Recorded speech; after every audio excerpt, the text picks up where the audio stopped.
नमस्कार, रीवा 24 के ताजा तरीन अंक के साथ मैं शैलेंद्र। सबसे पहले प्रमुख खबरें। सरकारी जमीन में कब्जे के चलते नहीं हो रहा रोड का निर्माण। ग्रामीणों ने जन सुनवाई के दौरान शिकायत कराई दर्ज। खराब नाली और सड़क को लेकर वार्डवासियों ने प्रशासन से लगाई गुहार। स्वच्छता रैंकिंग में 5वां नंबर आने को लेकर उठाए सवाल। आउटसोर्स कर्मचारियों की समस्याओं को लेकर मध्य प्रदेश लघु वेतन कर्मचारी संघ ने सरकार के खिलाफ खोला मोर्चा। और विश्वविद्यालय के कुलपति और रजिस्ट्रार के खिलाफ बैकुंठपुर थाने में छात्र ने शिकायत कराई दर्ज। इन खबरों सहित अन्य खबरें विस्तार से। बैसा गांव के रहवासी आज सरपंच की अगुवाई में कलेक्ट्रेट कार्यालय पहुंचे और जनसुनवाई के दौरान सड़क निर्माण की आवाज बुलंद की। बैसा के रहने वाले ग्रामीणों ने बताया कि पिछले 5 पुश्तों से हम लोग वहां रह रहे हैं, लेकिन आज तक सड़क का निर्माण नहीं हुआ, जिस वजह से लोगों को आने जाने में दिक्कतों का सामना करना पड़ता है। खासकर बरसात के महीनों में तो घुटनों तक कीचड़ भरा रहता है। बैसा के सरपंच शुभम पांडे ने बताया कि कुछ साल पहले सड़क का काम शुरू हुआ था, लेकिन पटेल परिवार ने सरकारी ज़मीन पर अपनी रजिस्ट्री दिखाते हुए काम रुकवा दिया। उन्होंने कहा कि आखिर सरकारी ज़मीन की रजिस्ट्री कैसे बन गई, ये जांच का विषय है। शुभम ने बताया कि वो लगभग 45 बार सड़क के लिए आवेदन दे चुका है, लेकिन सिर्फ आश्वासन मिलता है, कोई कार्यवाही नहीं होती है। आज कम से कम हम लोग 5 पुस्त बसे हैं, उसमें बाबा पुरखा साहब हैं। हम लोग कीचड़ से निकल रहे हैं। बताइए, हम लोग सरकार बनाते हैं, वोट देते हैं, सब विधायक मंत्री, मेरा ये जनता मेरा भाई है, आज अब कोई नहीं निहार रहा है। तो हम लोग रोड के लिए आए नहीं, तो मैडम जी चलें तो खुद श्याम देखें। भाई देखिए, कुछ प्राइवेट रोड ही तो रिंग रोड बाईपास अगर पैसा है बनवावे का देगा तो हम बजन का थोड़ा व्यवस्था कर दे गवर्नमेंट शासन। लोग की बस्ती होगा 40-50 लोग की। कहाँ का मामला है? ये बैसा 150 वोटर है। 150 वोटर है, 40-50 घर हैं। बच्चे भी आए हैं बस्ता लेकर। जी, सब अपने बसते हैं। पानी बरस देता निकलते नहीं बनते। अब सोचिए कि 3 फुट कांदा उसमें से होता है, कोई निकल नहीं पाता। अब ये कोई अगर बीमार हो जाए तो वो वहीं ख़त्म हो जाएगा, न एम्बुलेंस जाएगी, न ऑटो जाएगी, न साइकिल वाहन, कुछ नहीं निकलता। फिर मना ये तो तब पैंट सकेल के और वो कीचड़ से फिर। सर पूरा मामला ये है सर कि जिस रोड से सब निकलते थे सर, उसमें 4 पंचवर्षीय से हमारे पूर्व 4 पंचवर्षीय उसमें मुरुम भी पड़ चुकी, डस्ट भी, कत्तल सब कुछ पड़ चुका था। आज ये देखिए छोटे छोटे बच्चे खड़े हुए हैं, ये स्कूल नहीं पहुंच पाते हैं। अगर पटेल से बोला जाता है कि पटेल जी एक जन कोई ज़मीन लिए हैं, उनसे बोला गया कि साहब जब ये आपकी शासकीय रोड थी तो आप इसको क्यों खरीदे? शासकीय रोड बोले आप जाके कलेक्टर मैडम से मिलिए, मेरे नाम रजिस्ट्री है तो बताइए कहीं ना कहीं से इनको रोड देंगे कि नहीं देंगे? 200 घर हैं, बताइए 200 घर के पहुंचने के लिए मार्ग नहीं है हमारे पास, तो हम क्या करें? स्कूल कहाँ पर है? स्कूल ग्राम पंचायतें में स्कूल है जो। बच्चे जाते हैं। ये देखिए सामने खड़े हैं, आज जाएँ कहाँ से? इनकी ड्रेस देखिए, हाल देखिए इनका। ये प्रसव से बीमार थी, इनको कहाँ से लेके जाएं? एम्बुलेंस पहुँच नहीं पाती है। पहले आपने शिकायत की थी यहाँ पर? ये 41वीं शिकायत है हमारी। ये देखिए एक एक कागज़ हम लिए हुए हैं, ये देखिए डेट बाई डेट हम शिकायत किए हैं, डेट बाई डेट हम पूरे कागज़ रखे हुए हैं। आश्वासन ये मिलता है कि जाएंगे खुलवा देंगे, हो जाएगा, और जहाँ वहाँ खुलवाने को करते हैं पुलिस आती है, काम रोक देती है। बताइए हम लोग करें तो क्या करें? रोड नहीं है। कहाँ कहाँ समस्या है? बैसा में कौन सी क्लास पढ़ते हो? चौथी। चौथी। स्कूल नहीं जा पाते? कीचड़ में गिर जाते हैं। कीचड़ है सड़क में, सड़क नहीं बनी है। नहीं बनी है। कब से आप स्कूल जा रहे हैं? 3-4 साल से बिल्कुल रोड नहीं बनी है। नहीं बनी है। जनसुनवाई के दौरान ही एक शिक्षक द्वारा किए गए फर्जीवाड़े को लेकर आवेदन पत्र सौंपा गया। मामला सितलहा का बताया जा रहा है। फरियादी राम नरेश यादव ने जनसुनवाई में शिकायत दर्ज करते हुए बताया कि रीवा जिले के जवा ब्लॉक क्षेत्र स्थित प्राथमिक पाठशाला बवधर में पदस्थ शिक्षक सोमनाथ यादव द्वारा विद्यालय की मरम्मत, पेयजल व्यवस्था और अन्य कार्यों को करने के लिए जो राशि शासन द्वारा दी जाती है, उसके लिए शिक्षक द्वारा ऑनलाइन कंप्यूटर दुकान को स्टेशनरी और ऑनलाइन कार्य कराने के नाम पर भुगतान किया गया। वहीं शिक्षक द्वारा अपनी जानकारी छुपाकर अपनी सेवाएं दी जा रही हैं। जबकि मध्य प्रदेश शासन ने एक आदेश जारी किया था कि जिनके 2 से अधिक बच्चे होते हैं उन्हें सेवा से पृथक किया जा सकता है, लेकिन विद्यालय में पदस्थ टीचर ने विभाग में ये जानकारी नहीं दी। वहीं विद्यालय में लगभग 8 से 10 बच्चे ही रहते हैं, लेकिन रजिस्टर में लगभग 40 से 50 की संख्या में बच्चों का नाम दर्ज किया गया है, जो पूर्ण रूप से फर्जी है। 8 जुलाई और ये जन सुनवाई मैं देने आया हूँ। मतलब माने जो हमारे गांव में प्राथमिक पाठशाला क्रमांक 2 बवंधर है, जो कि उसमें पदस्थ सोमनाथ यादव, जो कि उनके पास 3 लड़के। सरकारी नियम के हिसाब से ये नियम बनाया गया था कि मतलब सन 2001 से पहले अगर तो आपके पास 2 बच्चे हैं तो आप तीसरी संतान नहीं कर सकते। और शोभनाथ यादव ने 2005 में जो कि मतलब माने तीसरी संतान अपनी पैदा किया और सरकार से पूरा छुपा के रखा हुआ है और आज प्राथमिक पाठशाला क्रमांक बवंधर 2 में पदस्थ है। अब मैं ये चाहता हूँ कि इसके खिलाफ कार्रवाई हो और इसको मतलब माने नौकरी से बर्खास्त किया जाए। हमारा नाम रितेश कुमार यादव, ग्राम बवंधर, तहसील करवाया और एक सिने जो कि मतलब माने कंप्यूटर है आनंद कंप्यूटर, उनके यहाँ से मतलब माने बिलिंग करा के पैसा मंगा लिया और स्कूल में कोई काम नहीं कर रहा है। और दूसरी बात ये है कि उनके पास 5-6 लड़के भी स्कूल में आते हैं। अभी इस समय पर ये स्कूल भी आना बंद हो गया है, घर पे अपना बैठा रहता है। लड़के आते हैं, घूमते हैं, भागते हैं, चले जाते हैं। रीवा नगर निगम के वार्ड क्रमांक 1 में रहने वाले लोगों ने खराब सड़क और नाली व्यवस्था को लेकर नगर निगम प्रशासन से गुहार लगाई है। रीवा नगर निगम के वार्ड क्रमांक 1 में रहने वाले लोगों ने खराब सड़क और नाली व्यवस्था को लेकर नगर निगम प्रशासन से गुहार लगाई। लोगों का कहना है कि बीएसएनएल टावर के पास की सड़क और नाली बुरी तरह क्षतिग्रस्त हो चुकी है, जिसमें आम जनजीवन प्रभावित हो रहा है। वार्डवासियों का कहना है कि नाली टूट चुकी है, जिसके चलते गंदा पानी सड़कों पर बहता रहता है। यही नहीं, स्कूल जाने वाले बच्चों और स्थानीय लोगों को आने जाने में खासी परेशानियां उठानी पड़ रही हैं। ग्रामीणों ने बताया कि मोहल्ले में मंदिर और मस्जिद भी है, जहां पूजा और नमाज के लिए नियमित आवाजाही होती है, लेकिन गंदगी और जलभराव के कारण धार्मिक गतिविधियों में भी व्यवधान आ रहा है। लिहाजा मोहल्ले के निवासियों ने नगर निगम से जल्द सड़क और नाली निर्माण कराए जाने की मांग की है, ताकि उन्हें इस नारकीय स्थिति से राहत मिल सके। सर, हमारी रोड जो है बिल्कुल ख़त्म हो चुकी है, नाली पूरी ख़राब है, ध्वस्त हो चुकी है। हम पिछले 10 वर्षों से सर परेशान हैं। उसी गली से हमारा आना जाना है, बच्चे उसी गली से निकलते हैं, गिरते हैं। कई बार तो कई लोगों का हाथ पैर फ्रैक्चर हो चुका है।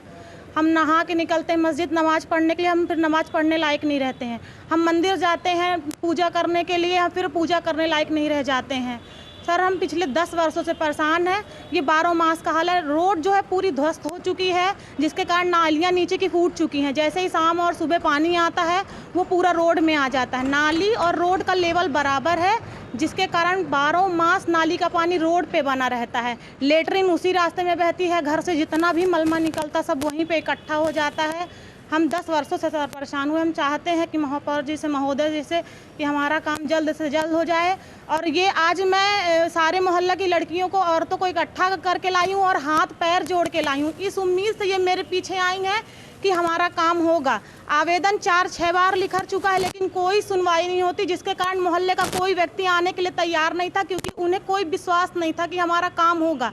लेकिन मैंने सबके घर जा के हाथ जोड़ जोड़ के किया कि मैं विश्वास दिलाती हूँ काम होगा। एक बार हम चल के बस बोलते हैं, सारी औरतें इसी उम्मीद से सर आए हैं कि काम होगा।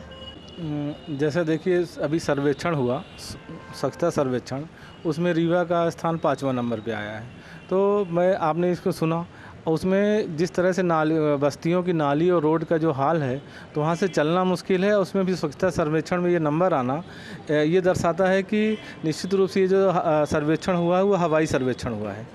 और ये सिर्फ निपनिया बस का हाल नहीं है, ये पूरे लगभग पूरे रीवा की बस्तियों का हाल है। किसी भी गली में चले जाइए, वहाँ गड्ढे ही गड्ढे हैं, नालियों का पानी सड़कों पे बहता है और नाली का पानी निकलने की कोई प्रॉपर व्यवस्था है नहीं। तो बस मैं यही कहना चाहता हूँ, इन लोगों के साथ में आया हूँ कि अभी फ़िलहाल निपनिया का जो काम है गली नंबर 2 और 3 का, उसको शीघ्रता से करवाया जाए। आउटसोर्स कर्मचारियों की समस्याओं को लेकर मध्य प्रदेश लघु वेतन कर्मचारी संघ जिला शाखा रीवा ने सरकार के खिलाफ मोर्चा खोल दिया है। मध्य प्रदेश लघु वेतन कर्मचारी संघ ने 22 जुलाई को एक ज्ञापन सौंपकर आउटसोर्स कर्मचारियों के नियमितीकरण, मानदेय वृद्धि और समय पर भुगतान जैसी प्रमुख मांगों को सरकार के सामने रखा है। ज्ञापन में बताया गया कि कर्मचारी 3 से 15 साल से सेवा दे रहे हैं, लेकिन उन्हें न्यूनतम वेतन मिल रहा है। कई विभागों में आउटसोर्स कर्मचारी अपनी सेवाएं दे रहे हैं, फिर भी उन्हें ठेका श्रमिक जैसा व्यवहार झेलना पड़ता है। संघ ने चेतावनी दी कि अगर मांगें पूरी नहीं हुई तो प्रदेश व्यापी आंदोलन किया जाएगा। अब देखना होगा कि प्रशासन इस चेतावनी को कितनी गंभीरता से देखता है। मध्य प्रदेश लघु वेतन कर्मचारी संघ के बैनर तले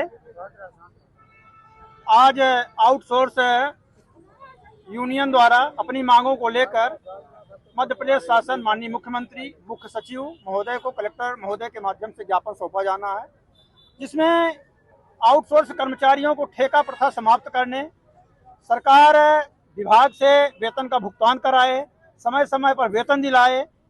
अन्य कई तरह की मांगे हैं जो आज माननीय कलेक्टर महोदय को सौंपा जाना है और ताकि माननीय मुख्यमंत्री और मुख्य सचिव को प्रेषित किया जा सके। बहुत सारी विसंगतियां हैं जिसके बारे में आज हम लोग आंदोलनरत हैं और सरकार विवश कर रही है। बार बार विधानसभा में इतने सारे क्वेश्चन उठ रहे हैं कि आउटसोर्स प्रथा खत्म किया जाए, ठेकेदारी प्रथा खत्म किया जाए, नियमित भर्ती किया जाए। प्रदेश में इतने सारे पद रिक्त हैं चतुर्श्रेणी कर्मचारियों के। क्या मामला क्या है? तो कलेक्टर महोदया के माध्यम से माननीय मुख्यमंत्री को मुख्य सचिव को ज्ञापन सौंपने आए हैं, जो कि हम लोग वर्षों से कार्यरत हैं यहाँ संस्थान में। लेकिन हम लोगों का साथ ऐसी दुर्भाग्यपूर्ण व्यवस्था लागू की गई है कि जिससे कि हम लोग है ना अपने जो श्रमिक दर है, हमारी जो श्रमिक दर है, जो श्रम दर है, तो वो ना तो कभी सही समय से प्राप्त होती है। जो श्रम विभाग की गाइडलाइन है, जो नियम है, उस हिसाब से हमको ना तो एरियस राज का भुगतान किया जाता है, ना तो समय पे वेतनमान दिया जाता और अन्याय ऐसा। देखते रहिए Rewa 24 news city cable network. मिलते हैं छोटे से ब्रेक के बाद। हड्डी जोड़ एवं रीढ़ रोग तथा स्त्री रोग एवं प्रसूति रोग का इलाज एक ही छत के नीचे। विघ्नहर्ता hospital and trauma centre, hotel landmark के पास, रतहरा, रीवा। डॉक्टर संतोष सोनी, पूर्व चिकित्सक, बॉम्बे हॉस्पिटल, मुंबई। हड्डी जोड़ एवं रीढ़ रोग विशेषज्ञ, छोटे चीरे एवं दूरबीन विधि द्वारा हाथ तथा पैर की हड्डियों का ऑपरेशन। गठियाबात, जटिल एवं बिगड़े हुए फ्रैक्चर का बेहतर इलाज करते हैं डॉक्टर संतोष सोनी। विघ्नहर्ता हॉस्पिटल ट्रॉमा सेंटर में ही स्त्री एवं प्रसूत रोग विशेषज्ञ डॉक्टर शैलजा सोनी भी उपलब्ध हैं, जिनकी देखरेख में नॉर्मल डिलीवरी, सिजेरियन ऑपरेशन एवं बच्चेदानी से संबंधित ऑपरेशन की बेहतर सुविधा। संतानहीन दंपत्ति तत्काल संपर्क करें। विघ्नहर्ता hospital and trauma centre, hotel landmark के पास, रतहरा, रीवा। सुविधाजनक एवं सफल इलाज हेतु आज ही संपर्क करें। विघ्नहर्ता hospital and trauma centre, hotel landmark के पास, रतहरा, रीवा। मोबाइल नंबर 7828781983 अथवा 8462956774 पर। छत्रपति महाराजा विश्वविद्यालय के कुलपति और रजिस्ट्रार के खिलाफ बैकुंठपुर में रहने वाले छात्र ने थाने में शिकायत दर्ज कराई है। छत्रपति शिवाजी महाराजा विश्वविद्यालय का ये मामला है, जहां छात्र गौरव गुप्ता ने कुलपति और रजिस्ट्रार के खिलाफ बैकुंठपुर थाने में शिकायत दर्ज कराई है। छात्र का आरोप है कि प्रवेश दिलाने के नाम पर उससे 2 बार में 15,000 रुपये की वसूली की गई, लेकिन न तो प्रवेश मिला न ही फीस की रसीद। गौरव गुप्ता ने बताया कि 24 जनवरी 2025 को आवेदन दिया गया था, लेकिन 30 दिन बाद भी प्रवेश नहीं हुआ। उल्टा विश्वविद्यालय प्रशासन की ओर से चुप्पी साध ली गई। छात्र ने कुछ ऑडियो भी मीडिया और पुलिस को सौंपे हैं। समस्या ये है, हमारे नगर के नज़दीक उमरी मोड़ के पास छत्रपति शिवाजी महाराज यूनिवर्सिटी के नाम से अभी कुछ महीने पहले संचालित हुई है, जिस पे हमने एडमिशन लिया। ऐसी इनकी सूचना हुई, नगर में काफ़ी ज़्यादा प्रचार प्रसार वगैरह भी है, तो इसी के माध्यम से मुझे सूचना, तो मैंने संपर्क किया। संपर्क करने के बाद मुझे आए दिन फ़ोन आता था वहाँ के लोगों के माध्यम से, महाविद्यालय के माध्यम से। तो मैंने गए, संपर्क करे, उसके बाद हमने एडमिशन लेने की बहुत से प्रकार की उन्होंने मुझे जानकारी बताई, फैसिलिटी सुविधा बताए, जिसको मैंने एडमिशन जब 5,000 रुपये जमा करके हमने रजिस्ट्रेशन फीस जमा करके हमने एडमिशन ले लिया। उसके बाद से मैं एक दिन कॉलेज गया, तो उसके बाद से मुझे किसी भी प्रकार की कोई सुविधा नहीं मिली। सुविधाएं कुछ नहीं है क्या? जैसे कि लैब वगैरह की फैसिलिटी बताई गई थी मुझे आपको, और शिक्षक वगैरह बढ़िया गुणवत्तापूर्ण मिलेंगे आपको, लेकिन किसी भी प्रकार की कोई नहीं, सब नज़दीकी स्थानीय शिक्षक थे वर्तमान में। समस्या ये है, मैंने 24 जनवरी को जब मैंने ये सब देखा कि मैंने कुछ नहीं है, तो मैंने 24 जनवरी को घर के माता पिताजी दीदी से मैंने बताया, तो उन्होंने बोला ठीक है मैं आगे की प्रक्रिया एडमिशन कैंसिल की प्रक्रिया करवाता हूँ। तो उन्होंने गए, तो हमने बातचीत किया। उस दिन 24 जनवरी के दिनांक था, उस दिन 24 जनवरी 2025 को, तो उन्होंने ये महाविद्यालय की संचालन टोली आई हुई थी उस दिन। तो मैंने उनसे आग्रह किया कि भाई साहब हमारा इस प्रकार से है, तो मैं एडमिशन हमारा कैंसिल कर दीजिए, हमारा फ़ीस 10,000 रुपये जो ट्यूशन फ़ीस हमने जमा कर रखा है और रजिस्ट्रेशन फ़ीस जो हमने 5,000 जमा, उसको हमारा रिफ़ंड कर दीजिए। तो उन्होंने बोला कि नहीं, 1 रुपया नहीं करेंगे। मुझसे दुर्व्यवहार किया गया काफ़ी। उसकी मेरे पास वीडियो, चलचित्र और ऑडियो रिकॉर्डिंग वगैरह भी हैं। क्या कर रहा हूँ, क्या कर रहा हूँ, क्या है? क्या कर रहा हूँ? मैं अपने हक की बात कर रहा हूँ। ये भी कानून का एक अंग है। आपके पास बिल्कुल राइट है, आपके पास बिल्कुल राइट है। आपने संस्था के दोनों कैंपस में, रीवा सिटी ऑफिस में, हाँ, क्या हमने अभद्रता की उसका भी आप विमोचन करिए। विमोचन गलत शब्द हमसे बोले, इसका आप व्याख्यान करिए। क्या हमने वहाँ सब चीज़ तरीके से बर्ताव अभी पेश किए हैं, अब आप कैमरे की रिकॉर्डिंग में अपने बर्ताव को नॉर्मल रख करके हमारे बर्ताव रिकॉर्ड क्या, हाँ, क्या हमने उसकी भी रिकॉर्डिंग है जो अभी हमने इसके पहले भी शब्द बोले। बता रहा हूँ, शब्दों का माया जाल न पढ़ाया जाए, मुझे बढ़ाए। जितना ही करेंगे उतना ही फंसेंगे, उतना ही शब्द आएंगे। हाँ, आपने 2024 के सत्र में एडमिशन लिया है, डॉक्यूमेंट्स मांगे जाने पर आपने 2025 में एडमिशन डॉक्यूमेंट्स जमा किए हैं। डॉक्यूमेंट्स जमा करने की डेट क्या है? वो भी जेरोक्स कॉपी में, ओरिजिनल किसी तक भी नहीं जमा किया। 17 जून 2000। सब कैमरा की डिटेल भी होंगी यूनिवर्सिटी की। लिखा हुआ है, उसमें डेट लिखी हुई है 17। कौन ने आवेदन बनाया उसमें मेरा एक भी कुछ भी नहीं है। 17 जून 2025 को आप डॉक्यूमेंट्स जमा करते हैं। यातायात पुलिस द्वारा आज ई रिक्शा चालकों के ऊपर चालानी कार्रवाई की गई, साथ ही उन्हें नियमों के पालन के दिशा निर्देश दिए गए। पूरे देश की तरह रीवा में भी ई रिक्शा की संख्या लगातार बढ़ती जा रही है। दरअसल डीजल और पेट्रोल की बढ़ती महंगाई के बाद रिक्शा चालकों को ये तरीका मिला। वहीं दूसरी ओर ई रिक्शा से प्रदूषण भी कम होता है, लेकिन इन सब फायदे के बावजूद लगातार बढ़ती संख्या अब सरदर्द बन चुकी है। अकेले रीवा ज़िले में यातायात विभाग के अनुसार लगभग 4000 से अधिक ई रिक्शा हो चुके हैं, जो शहर में धमाचौकड़ी मचा रहे हैं। अधिकतर रिक्शा चालक तो नाबालिग होते हैं जो नियमों का पालन नहीं करते, जिनके खिलाफ आज चालानी कार्रवाई की गई और उन्हें समझाइश भी दी गई। साथ ही स्कूल में बच्चे ढोने वाले ऑटो संचालकों को भी लेकर क्या बताया यातायात प्रभारी ने, आप सुनिए। लगभग परिवहन विभाग के अनुसार हमारे जिले में 4000 समथिंग ई रिक्शा का संचालन हो रहा है, जो कि अलग अलग क्षेत्रों में चलती है। सबसे ज़्यादा आपने देखा होगा कि प्रकाश चौराहे गोल पार्क, इस एरिया में इतनी ई रिक्शा चालक हैं और काफ़ी ई रिक्शा चालक नाबालिग भी हैं जिनके पास लाइसेंस नहीं है।